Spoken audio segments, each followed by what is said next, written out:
చేస్తున్నారు. గౌరవ ప్రభుత్వానికి విజ్ఞప్తి చేస్తున్నాము. కల్వకుర్తి జేఏసీ నుంచి గౌరవ ముఖ్యమంత్రి వర్యులు, గౌరవ మంత్రి వర్యులు, గౌరవ జిల్లా కలెక్టర్ గారు, ఎమ్మెల్యే గారు, ఆర్డీఓ గారు, ఎంఆర్ఓ గారు, వారికి అందరు కూడా ఎర్రవెల్లి గ్రామం తరపున, ఎర్రవెల్లి తండా తరపున విజ్ఞప్తి చేస్తున్నాం. ఎందుకు మా సమస్య గురించి మీరు పరిష్కారం చేయడం లేదు? మేము ఏ పాపం చేసినాము?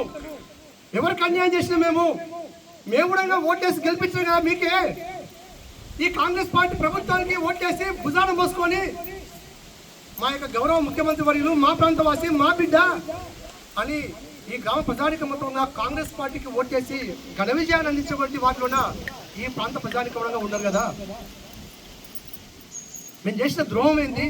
మేము చేసిన తప్పేంటి? మా భూమి మాకు కావాలని చెప్పడం తప్పైందా?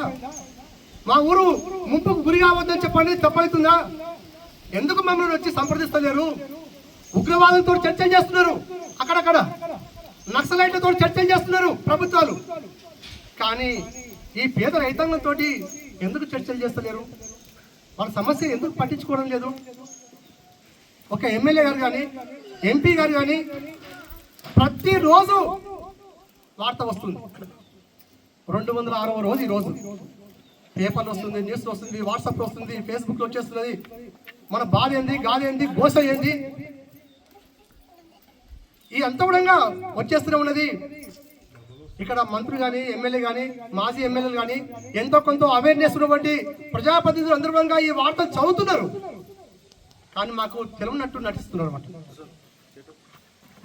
కానీ సత్యం మా వైపు ఉన్నది, ధర్మం మా వైపు ఉన్నది, న్యాయం మా వైపు ఉన్నది. ఎర్రవెల్లి రైతాంగం యొక్క పక్షాన ఉంది కాబట్టి ఎర్రవెల్లి గ్రామ ప్రజానికం ఈ రోజు ఎవరి అండదండలు లేకపోయినా కూడా ధైర్యాన్ని పుణికిపుచ్చుకొని ధైర్యంతో కష్టం వచ్చినా, నష్టం వచ్చినా, బాధ వచ్చినా, దుఃఖం వచ్చినా మేమే అండదండగా ఉంటామని చెప్పండి 206వ రోజు ఈ రోజు దీక్ష చేయడం జరుగుతుంది. ఎందుకు ప్రతిపక్ష నాయకులు మా టీఆర్ఎస్ మాజీ ఎమ్మెల్యే జైపాల్ యాదవ్ గారు ఎందుకు రావడం లేదు? మా యొక్క బీజేపీ పార్టీ సంబంధించినటువంటి ఆచారణ ఎందుకు రావడం లేదు ఎర్రవెల్లి గ్రామానికి?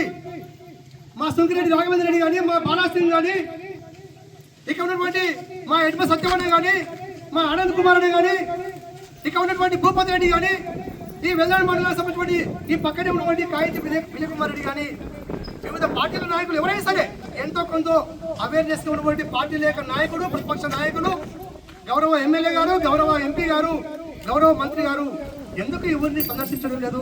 వీళ్ళ బాధ వినడం లేదని చెప్పండి చెప్తున్నాం.